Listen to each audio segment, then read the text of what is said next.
В чем разница между Макароном и Макроном? Вот этот Макарон вполне последователен, что с одной, что с другой стороны, они равны. В то время как президент Макрон не имеет никакой последовательности, часто занимая противоречивые стороны. На протяжении долгого времени Макрон позиционировал себя олицетворением свободы слова. Он достаточно агрессивно отстаивал свое право открыто оскорблять священные символы мусульман и даже дал добро на то, чтобы проецировать эти мерзкие оскорбления на огромные фасады зданий. Однако, если дело доходит до унизительной критики его лидерских качеств и его правительства, Макрон занимает совсем другую сторону. Возьмем, к примеру, заявление Эрдогана с предложением Макрона провериться у психиатра за его ненавистное поведение по отношению к мусульманам. В ответ французское руководство тут же осудило его за неприемлемые заявления и в срочном порядке отозвало своего посла из Турции, официально заявив, что грубость и оскорбления неприемлемы и могут рассматриваться как угроза. Тут становится ясно, что свобода оскорблять, исповедуемая Макроном, не такая уж и свобода. Безусловно, в этом лицемерии нет ничего нового. Совсем недавно в Бейруте он снова попался на своем двуличии, после того, как отказался осудить карикатуры, унижающие пророка Мухаммада, саллиллаху алейхи вассалям. Тогда он заявил, что президент Французской Республики никогда не должен обладать правом даже комментировать какое-либо решение, принятое по усмотрению редакторской коллегии журналистов. Однако некоторое время спустя он жестко осудил французского журналиста за его репортаж о сомнительных встречах с представителями организации Хизбалла. Лицемерие здесь налицо, и местами даже прописано во французском законодательстве.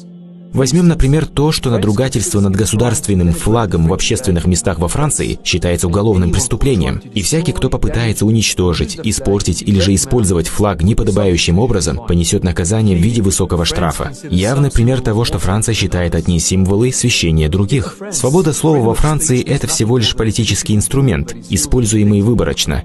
Иногда он используется для унижения и маргинализации религиозных меньшинств, а иногда применяется для защиты позиции светской власти страны. В то время как тем, кто надругается над священными символами, дозволено все, мы явно видим, как представители мусульманского населения Франции не обладают таким же правом. Французские мечети и мусульманские школы регулярно закрываются. Правозащитники, выступающие против исламофобии, подвергаются нападкам со стороны правоохранительных органов. Даже сотрудники благотворительных организаций в мусульманском секторе находятся под постоянной слежкой и даже заключаются под стражу за освещение случаев злоупотребления властью. Законы Франции постоянно решают за французских женщин, что им можно носить, а что нельзя. А разве мусульманское население Франции не заслуживает такое же право на свободу слова, как и все ее остальные граждане? Явно нет. Следовательно, Франции совсем неуместно хвастаться реализацией права на свободу слова, да и обществу в целом не следовало бы стремиться к принятию такой позиции. Право оскорблять религии и насмехаться над чувством верующих никоим образом не способствует ни развитию общества, ни его раскрепощению. Скорее, оно только ускорит снижение качества социальной среды и последующий упадок. Оно только несет угрозу социальной сплоченности и ведет к увеличению социального разрыва между людьми. Во французском отчете за 2019 год упомянуто об 1043 инцидентах, вызванных исламофобией. Это на 77% выше, чем в 2017 году. И эти показатели будут безусловно расти, если руководство Франции так и продолжит отстаивать право Франции оскорблять религиозные чувства верующих и надругаться над их священными символами. Совсем неудивительно, что только на прошлой неделе 2 мусульманки подверглись нападению под крики «грязные арабы» прямо под Эйфелевой башней, символом французской независимости. Понятие свободы слова просто не может носить абсолютный характер, и ни одно общество не сможет функционировать эффективно, если будет так.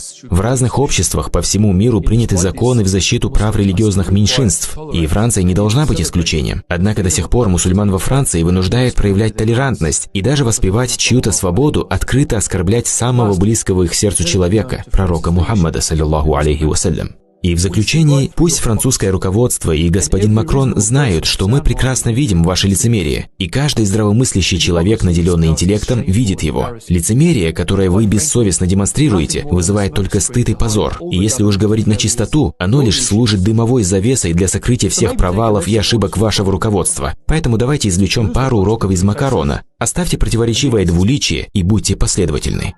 Если вам понравилось это видео и контент на нашем канале One Path Network, пожалуйста, поддержите нас, чтобы мы смогли создавать больше полезного материала для всего мира. Заходите на наш сайт по ссылке, где вы можете помочь нам даже $1 в день. Да вознаградит вас всех Аллах за вашу поддержку.